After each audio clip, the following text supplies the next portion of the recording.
There's a holdup in the Bronx. Brooklyn's broken out in fights. There's a traffic jam in Harlem that's backed up to Jackson Heights. There's a scout troop short a child. Cruise ships do, and I go wild. Car 54, where are you?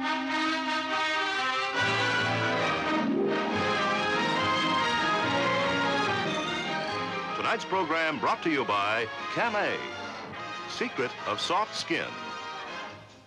And by Lava, the soap that gets hands clean right down to the fingernails.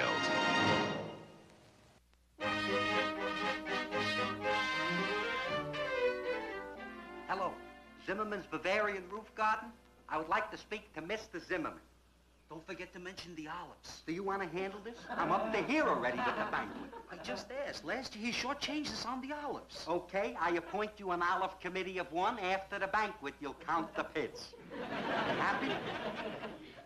Hello, Mr. Zimmerman. This is Patrolman Leo Schnauzer again. Don't hang up. Two of our patrolmen, Toody and Muldoon, are out sick. So make it 45 chicken a la king dinners for sure and 2 maybes. I'll keep you posted. Toody and Muldoon out? 2 days before the banquet, they get sick. Why can't they be like everybody else and get sick right after the banquet? I don't understand. Just because 2 of my men called in, said they had a little fever, a police surgeon has to come all the way up here from headquarters? Don't be naive, Captain. They've been partners for 10 years, and all through the years, they're always sick together. Toody is sick, Muldoon is sick. Those things happen. I know. We have a medical name for it. Goofing off. It's time someone checked. I don't understand. I would have called the doctor myself, but when the alarm went off for him to go to work this morning, he just lay there groaning with a stupid look on his face. He seemed perfectly normal to me. You mind? Do you mind? Inhale.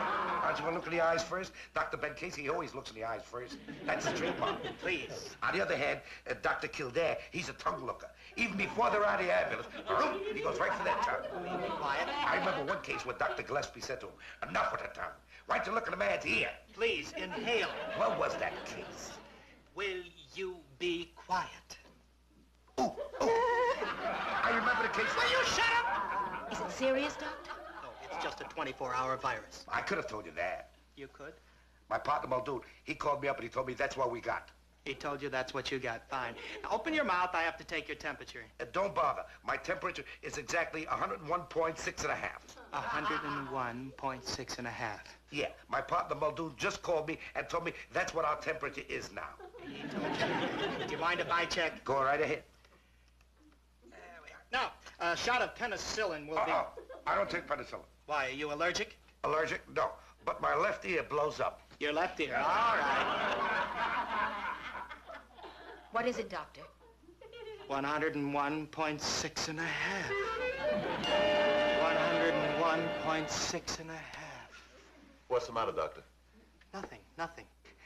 It's just one of those crazy coincidences.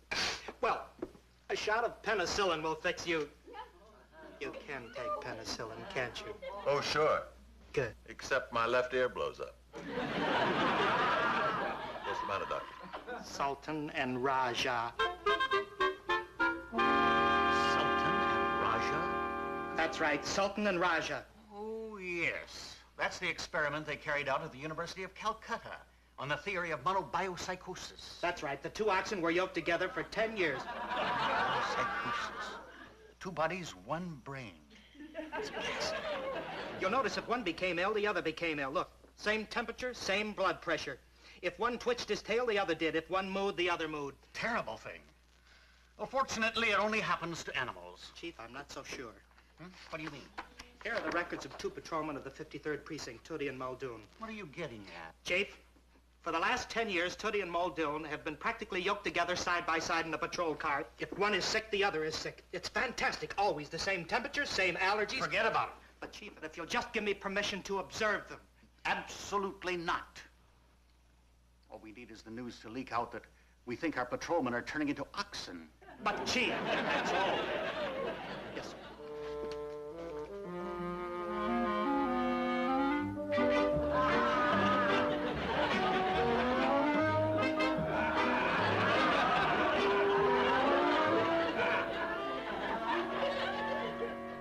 listener. Yes, sir. If it's gonna make you happy, go along and observe. Yes, sir.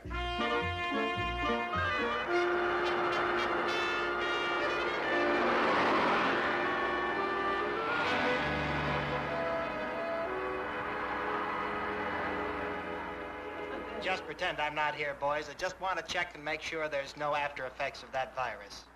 Right, Doc.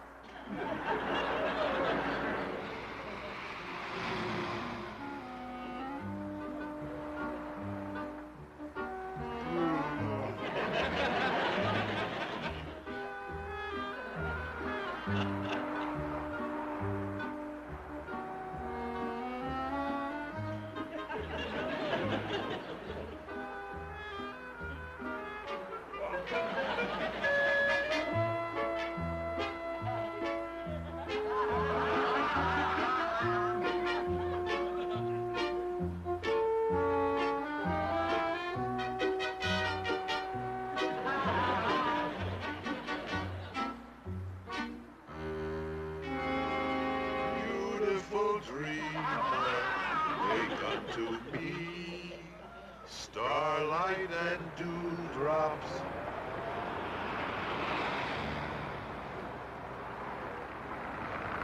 Are waiting for thee. Gee, it was frightening. Every movement identical. It was like sitting in an ox cart behind Sultan and Raja. They're making out their reports now.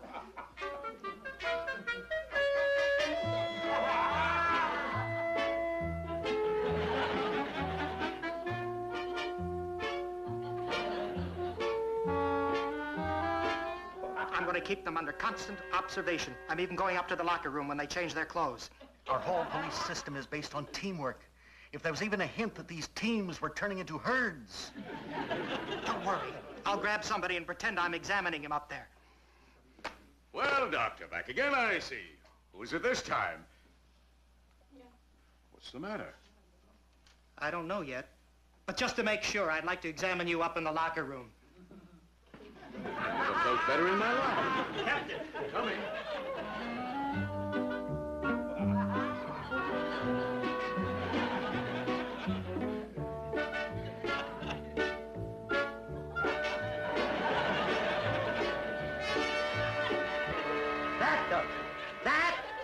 Here's the seating arrangement. I resign.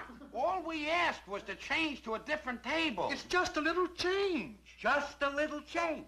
3 weeks I was up all night planning this seating arrangement.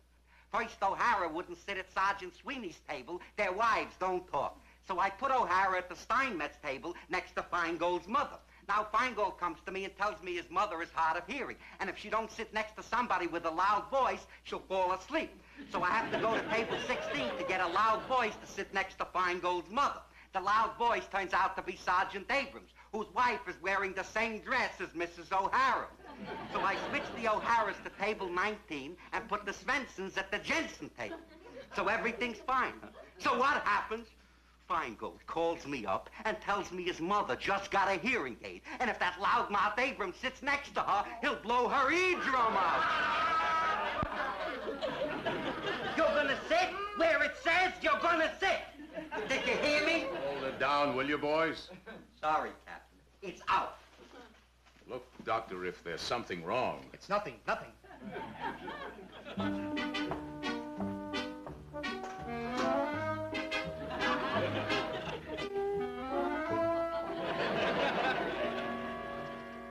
Found something wrong, huh, Doctor? Nothing, nothing. Nothing. Say, boys. Yes, Captain. The team relieving you was called on special duty at the UN. You'll have to go right back on.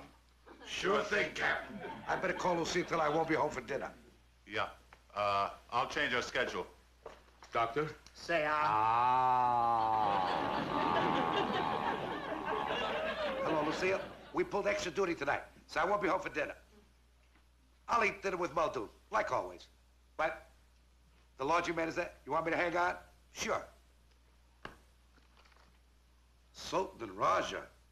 Ooh, ooh. I love animal stories. 2 oxen yoked together for 10 years. What's written on this margin here? Same as Toody and Muldoon. They flick their tails at the same time. Toody and Muldoon scratch their heads at the same time. Conclusive evidence of monobiopsychosis. 2 bodies, 1 brain. Hello? Hello? Hello? Oh, Lucille. Oh, yeah. Look, I'm coming home for dinner. No, I'm not eating with Muldoon. Must we do everything together? Make corned beef and cabbage. I know it smells up the neighborhood, but I got a yen for corned beef and cabbage. Goodbye. Hey, you and Muldoon are back, huh? Yeah. Takes more than a virus to knock out a couple oxes like you. What made you say that? What made me say what? Did you notice anything? What's going on? Oh, nothing. Nothing. I'll see you out in the car. This guy's flipping. Hello, Andy? I gotta call my mother and tell her I'll be late. Yeah, will you get me my house?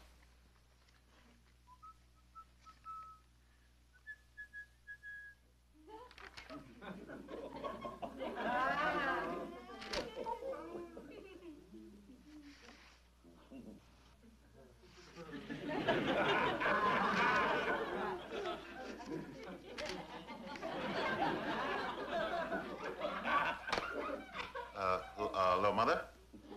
Goodbye.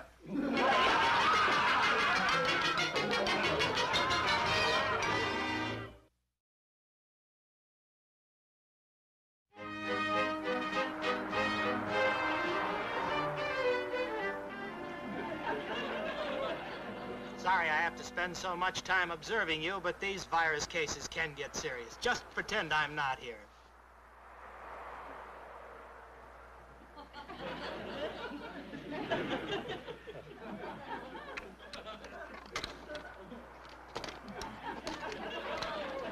Well, aren't you going to make out the time check? You make it out.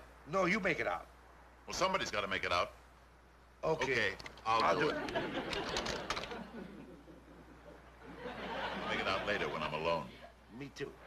I like to do a lot of things alone. Beautiful dream. If you feel like singing, go right ahead. Why don't you sing alone? I don't feel like singing. You sure you don't want to sing? No. You sure you don't want to sing? No. Good. Good. Beautiful dream. I thought you said you didn't feel like singing. I didn't. I only sang because I thought you didn't want to sing. I sang because I thought I was singing alone. I love to sing alone a lot lately.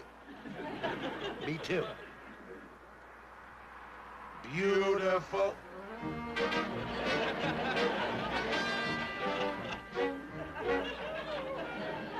Of course they're struggling to be different. They're human beings. Instinctively, they demand to be individuals. All right, if you want to keep observing them for a while, go ahead. You'll just prove to yourself that a man is not an ox. This is the last straw. The last straw.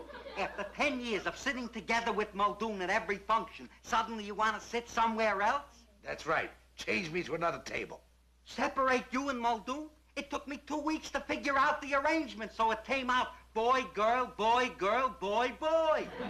10 years of boy, boy is enough. And if you don't change me, I'm not coming. Doctor? You're all right. How can I be all right if you keep examining me? You're all right. Now what? Now what? All I asked was, what is Gunther eating at the banquet? Chicken a la king. I'll have lamb chops. Lamb chops? He wants lamb chops. Come on, Muldoon, it's a package deal. Yeah, we're all eating chicken a la king. Sure, and we all wear the same uniforms. And all day we sit next to each other in the same car, make out the same reports, sing the same songs. Do we have to eat the same things? We're individuals, not oxen. Did you hear him? Did you see how he opened up a mouth? Lamb chops. What's the matter with that Muldoon? Who knows?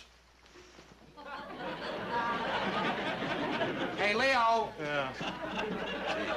Well, I'm glad you explained it, Doc. Not that I was worried, but after reading about Sultan and Raja... My fault. I just jumped to conclusions. But after all, everything you do is so similar. I know.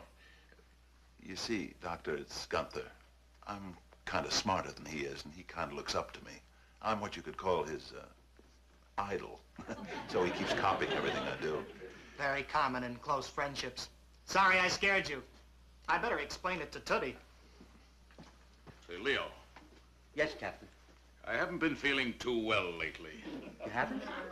No, so at the banquet tomorrow night, just put me down for some crackers and milk.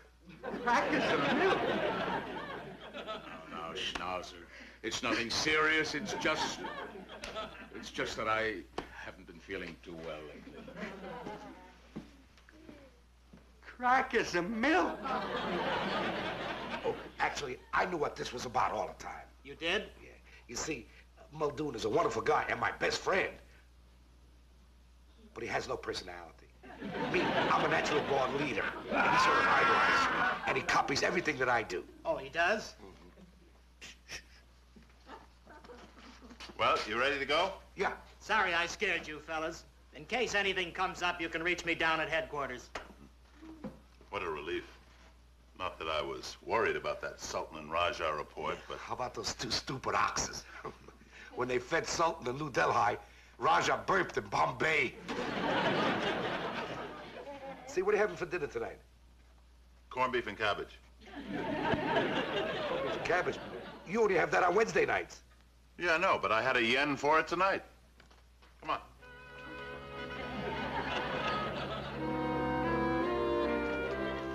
You're late tonight. What's that? Oh, I stopped off and I got some Chinese food. Chinese food? But we're having corned beef and cabbage for dinner tonight. Throw it out. We're having Chinese food for dinner. Throw it out? Throw it out? Gunther, are you out of your mind? Are you going to stand around and argue, or are you going to get some plates for this? But Gunther, you called me up and insisted that I make corned beef and cabbage for dinner. I killed myself to get it done. Oh, is it done? Yes. Good. Throw it out. But Gunther, you called up, you insisted. Are you going to get some plates, or do you want this in your lap? But why? I'll tell you why. Because right now, Muldoon is eating corned beef and cabbage for dinner. And that's why we're having Chinese food. But Francis, I still don't understand. Just because you think Gunther is having corned beef and cabbage tonight. Please, Mother, don't ask any more questions. Just eat your egg roll. Yes, dear.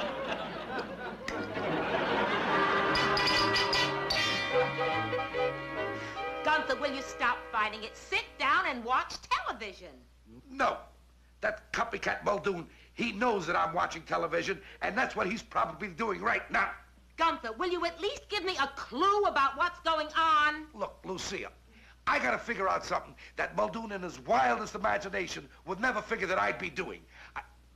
Ooh. What is it? I got it. I'm gonna read a book. At last, my husband is going to read a book and I've got no witnesses. Don't make a big deal out of it. I enjoy reading a book. I always read books. I hope this isn't sad like the last book I read, that Black Beauty. What's the matter? What if he's sitting like this and reading a book? Are you enjoying your reading, dear? I haven't been reading. I've just been thinking. Sneak knows I read a lot. What if he's reading a book tonight? Oh, that's the way he crosses his legs. I'll read standing up. No. What am I saying? That's the way he'd probably read a book, standing up, like the ox he is. Gotta think this thing out. If an ox had a book, what's the one way he couldn't read it? I know. Really, Francis? I don't understand your behavior tonight. Mother! Mother! Coming. Francis! Please, Mother, hand me the book. Please, the book.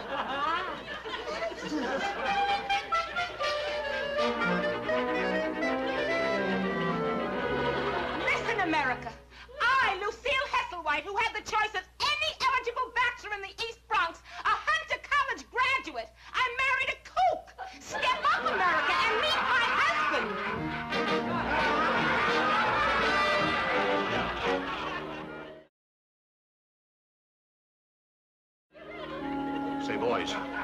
you seen that police surgeon around today? No. How are you feeling, Captain? Oh, much better, much better. Forget about the crackers and milk. Put me back on chicken a la king, just like everybody else. Forget about the crackers and milk. It took me 2 hours to argue with Mr. Zimmerman.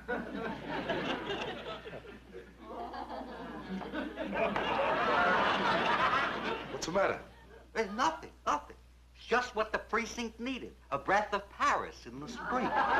Do you mind? Do you mind if somebody wants to dress like an individual, not part of a herd? What's going on? What's...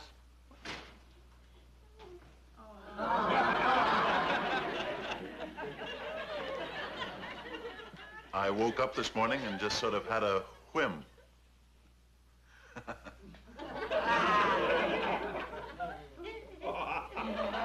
What's going on? You're asking me? Copycat. You're a copycat. I'm a copycat. Who told you I was going to dress this way? Nobody. I just woke up and felt like dressing like this. And I felt like... Francis, What the... we both felt... Don't panic. We gotta stay calm. Take it easy. My neck hurts. Your neck hurts. Yeah, I was reading a book last night. How could you hurt your neck reading a book? You wouldn't believe it, but I was standing on my... We gotta go call that doctor. Yes, dear. Yeah, oh, I feel much better now. No, I didn't hear anything from downtown, so no news is good news. You know, I think the whole thing was just in my mind.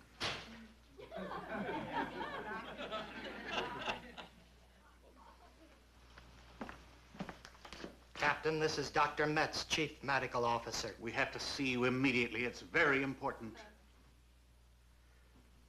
Dear, the will is in the safe deposit box. The Benevolent Association will take care of everything else. Yeah. I love you very much.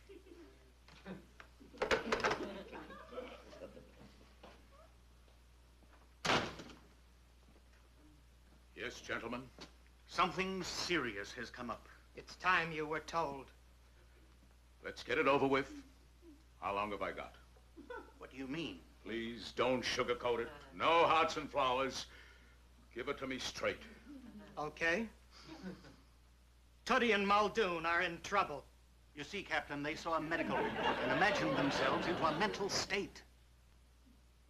You mean I'm all right? You're in perfect health, but Toody and Muldoon, they're imagining their close association has turned them into a pair of oxen. But I'm all right. Captain, don't you realize the horror of it?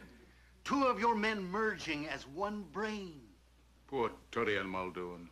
But I'm all right, huh? Captain, we've got to do something quick. We must split up Toody and Muldoon. We must split up. Oh, no, no. You can't do that. I've tried it. It's impossible. They're such close friends. Close friends? But they're so different. Their lives are so different. Toody is married and Muldoon is a bachelor. That's it. What? We've got to get Muldoon married. Muldoon married? There's only one surefire, never-failing thing that breaks up the friendship between two men. Their wives. Wait. Banquet tonight. Nicholson mentioned a cousin of his wife from Bismarck, North Dakota.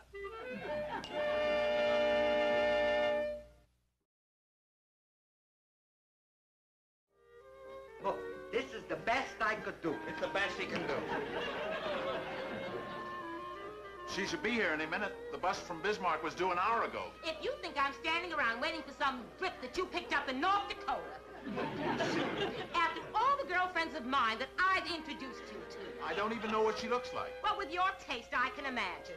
Francis, Stay don't... away from him, Gunther. He wants to live a life of his own, let him. Oh, Lucille. She's just not your type.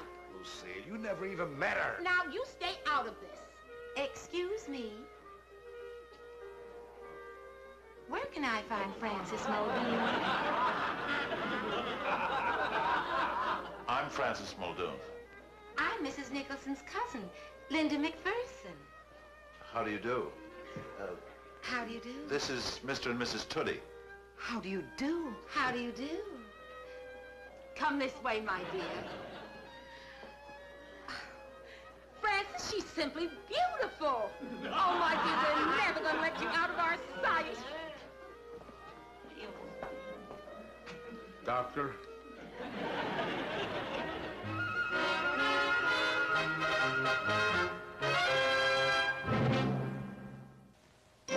Tonight's program brought to you by new push-button Lilt, the only home permanent that waves your hair with foam. And by Gleam toothpaste with the patented GL70 formula.